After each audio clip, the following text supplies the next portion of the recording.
Salut à tous, c'est Bérangère de Pattes en l'air et on se retrouve, on est dimanche, donc pour la vidéo Ask numéro 4 sur la chaîne Pattes en l'air. Je voulais d'abord vous remercier pour l'intérêt que vous portez à cette série, j'espère que je vous aide vraiment. Je mets un point d'honneur là-dessus parce que vous savez que mon but c'est de vous aider et comme mes vidéos durent déjà de plombe, on commence tout de suite. Cette semaine, c'est la question de... Merci de ton pseudo compliqué, Kamishu Kamiyama, voilà. Qui nous dit comment doit-on réagir quand notre chien nous grogne dessus? Non, on n'a pas vraiment envie de lui cracher dessus. Pour le crachat, je ne reviendrai pas dessus. Voilà. Si vous savez de quoi on parle, c'est très bien. Sinon, c'est pas grave, vous n'avez rien manqué. Déjà, j'ai juste une question de vous poser avant de commencer. À quel genre de réponse on peut s'attendre venant de la part du chien si on le gronde alors qu'il est déjà mal à l'aise? Si vous n'êtes pas bien et qu'on vient et qu'on vous engueule, comment vous réagissez? Est-ce que vous vous calmez ou est-ce que vous montez encore plus en pression? Je fais pas d'anthropomorphisme, mais le chien il a un cerveau comme nous, donc on peut imaginer qu'il a un peu les mêmes réactions que nous. Si votre chien est pas bien, parce que oui, le grognement signifie qu'il y a quelque chose qui ne va pas. Donc il y a quelque chose qui va pas, et on vient, et on l'engueule, et on le tape par-dessus. Comment il réagit? Eh ben il réagit mal, voilà. Ce qui semble en fait logique quand on y pense. Le chien grogne pour vous montrer qu'il y a quelque chose qui ne va pas. Ça peut être extérieur, ça peut venir de l'extérieur, il y a quelque chose, quelqu'un qui le met mal à l'aise. Ça peut être en lui, il peut avoir une douleur qui lui fait mal. Lana par exemple souffre, et ben elle nous le fait savoir, voilà. Et si je l'engueule par-dessus, ça ne changera rien à sa douleur, mais ça l'énervera encore plus, et du coup ça va être de pire en pire. Il y a aussi une phrase... Cette vidéo est bien plus complète dans l'article que vous trouverez en barre d'infos comme d'habitude, où je vous ai mis des images et des vidéos pour illustrer tout ça. Il y a une phrase que j'avais vue sur les réseaux sociaux, qui est aussi dans l'article et qui dit « Punir un chien qui grogne, c'est comme enlever les piles d'une alarme à incendie ». Et pour moi c'est tellement vrai, votre chien vous prévient. Et du coup, si il arrête de vous prévenir, et ben vous avez l'incendie tout de suite en fait. Qui chez le chien est une morsure. Donc punir un chien qui grogne, c'est enlever le grognement et c'est passer directement à l'étape du dessus pour la prochaine fois. Et c'est super dangereux.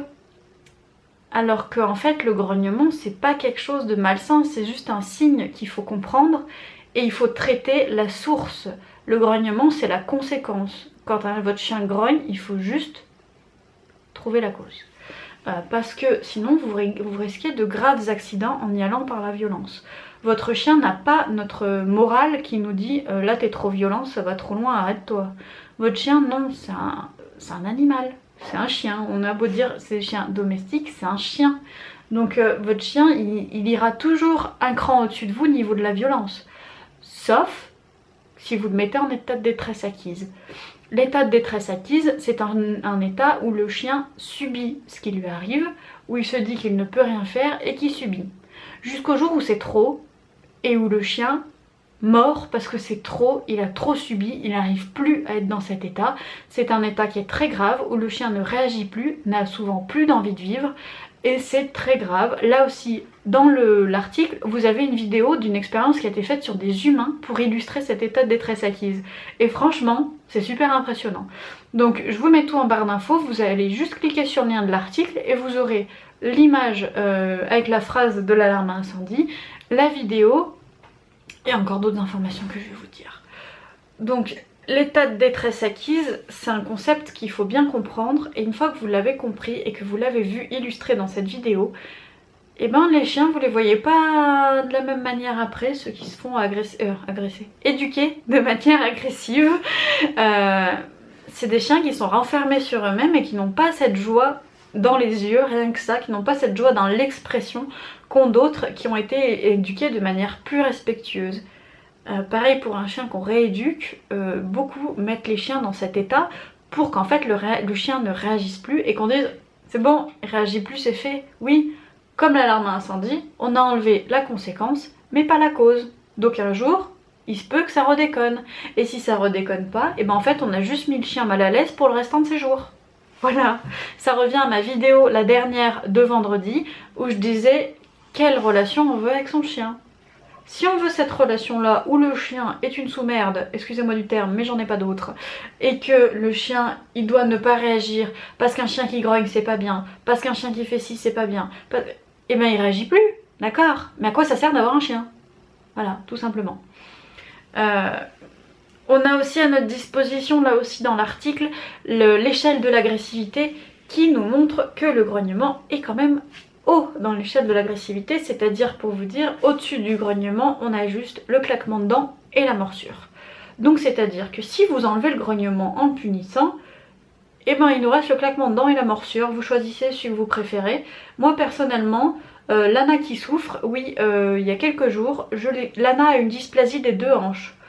Donc il y a quelques jours, je l'ai caressée sur l'arrière-train, elle a eu mal, elle s'est retournée, elle a grogné.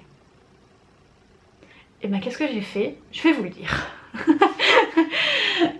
J'ai juste pris ce grognement comme une communication de mon chien en me disant là j'ai mal. Si je continuais, je risquais la morsure.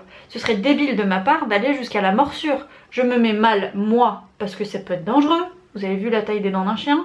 Ça peut être dangereux pour moi, mais pour elle, je vais lui faire subir des souffrances inutiles juste pour pas qu'elle grogne alors qu'elle m'a prévenue. Elle m'a pas mordu direct, elle m'a prévenue. Et ben franchement, vous savez quoi, je lui ai dit merci Lana de m'avoir prévenue. Merci parce que tu souffles le martyr et tu m'en as pas mis une quoi. Tu m'as prévenue. Donc voilà. Donc pour moi, la réaction à avoir envers un chien qui grogne, en premier c'est de s'éloigner. Tout simplement parce que votre chien quand il grogne il vous dit oh il y a quelque chose qui va pas, laisse-moi un peu respirer. Là dans le cas de Lana c'était j'ai mal, fous-moi la paix. Donc s'éloigner ça fait comprendre à votre chien que vous respectez ce qu'il dit et ça le rassure et vous ça vous calme un petit peu aussi parce que qu'on le veuille ou pas, quand il y a un chien qui nous grogne dessus ou qui nous claque les dents dessus, on a une espèce de montée du rythme cardiaque. Voilà, donc on s'éloigne, on analyse la situation en deuxième. Qu'est-ce qui fait que mon chien grogne? Lana, c'est la douleur. D'autres chiens, c'est la présence d'enfants qui le met mal à l'aise, qui gigotent trop. Il faut surtout faire attention avec un chien qui vieillit. Lana a 1 an et demi, mais Bounty a 10 ans. Bounty, on fait attention parce qu'elle peut avoir des douleurs évidemment. Donc dès qu'on voit un signe de malaise, on la laisse tranquille, tout simplement. Dès qu'elle a mal. Mais il faut comprendre d'où ça vient. Parce que si vous ne comprenez pas, ça peut se reproduire et vous n'aurez pas réglé le fond du problème. Faire descendre la pression en troisième. Parce que, comme je vous le disais, il y a une espèce de montée du rythme cardiaque pour vous, mais aussi pour votre animal. Votre animal déteste souffrir ou réagir comme ça. C'est qu'il est pas bien, je le répète, c'est qu'il est pas bien. Donc du coup, il faut faire redescendre la pression auprès de tout le monde, quitte à sortir de chez vous pour souffler un coup, laisser votre chien tranquille et souffler un bon coup. Parce qu'en plus, si vous restez avec cette tension, votre chien évidemment va le sentir et du coup va être de plus en plus mal à l'aise avec vous et c'est pas du tout ce qu'on veut. En quatrième, je vous ai mis enlever l'objet de la réaction. Si c'est parce que c'est un enfant qui bouge trop à côté du panier du chien, vous faites jouer l'enfant ailleurs. Si c'est un autre animal, pareil, vous enlevez l'animal pour l'instant. Si c'est la douleur, vous faites soigner votre chien. Voilà. Lana a des séances d'hydrothérapie, elle a des examens complémentaires qui vont être faits pour savoir vraiment s'il n'y a que ça ou si on a autre chose. Donc, prenez en main la vie de votre chien. Et enfin, avant-dernière chose, travaillez ce qui ne va pas. Si c'est pas de la santé, moi je ne peux rien faire pour Lana à part la soigner, donc au quotidien on fait attention. Mais si c'est pas de la santé, si c'est par exemple la présence d'un enfant, on associe l'enfant à des choses positives. Si c'est un bruit, on l'associe à quelque chose de positif. On remet le cerveau en marche du chien dans le bon sens, on va dire. On lui fait voir que ce dont il a peur, ce pourquoi il grogne, c'est positif pour lui. Donc qu'il n'a pas besoin de grogner contre cette chose-là. Il faut travailler ça. Pour un chien qui grogne, je vous conseille quand même de vous faire accompagner d'un professionnel. Parce qu'un professionnel verra peut-être autre chose que vous. Parce que vous faites très bien les choses, vous êtes le propriétaire du chien, c'est vous qui le connaissez le mieux. Mais un regard extérieur peut des fois vous apporter d'autres informations. Et en plus, un professionnel aura les méthodes adaptées derrière pour faire comprendre au chien qu'il n'a plus besoin d'avoir peur. Voilà. Et en dernier, apprécier la vie. Parce qu'en fait, quand on a un chien qui grogne pas, on est plus à l'aise et on apprécie plus. Et en plus, Moi, le jour où Lana n'aura plus de douleur, ce sera le rêve, et le jour où votre chien n'aura plus peur. Il y a beaucoup de chiens qui ont peur des humains, j'en vois de plus en plus, et du coup je me dis, le jour où ces chiens-là n'ont plus peur des humains, c'est la vie rêvée pour leur maître. Donc vous n'avez plus qu'à apprécier la vie avec votre chien après. Évidemment, quand vous choisissez un professionnel, choisissez-le en méthode respectueuse, tout simplement parce que si on en rajoute une couche à un chien qui a déjà peur, on va dans le mur. C'est de pire en pire. Sauf si on le met en état de détresse acquise, l'état dont on parlait tout à l'heure, et où le chien ne réagit plus, mais là c'est encore plus dangereux. Voilà. Donc je vous laisse retrouver l'article en barre d'informations pour avoir toutes les informations. Si les vidéos de pattes en l'air vous plaisent, n'hésitez pas à vous abonner à la chaîne, ça me fera très plaisir. Comme tous vos commentaires auxquels je réponds un par un. Ils me font énormément plaisir, je vous remercie encore beaucoup de votre soutien et je vous dis à la semaine prochaine pour une prochaine vidéo. Salut!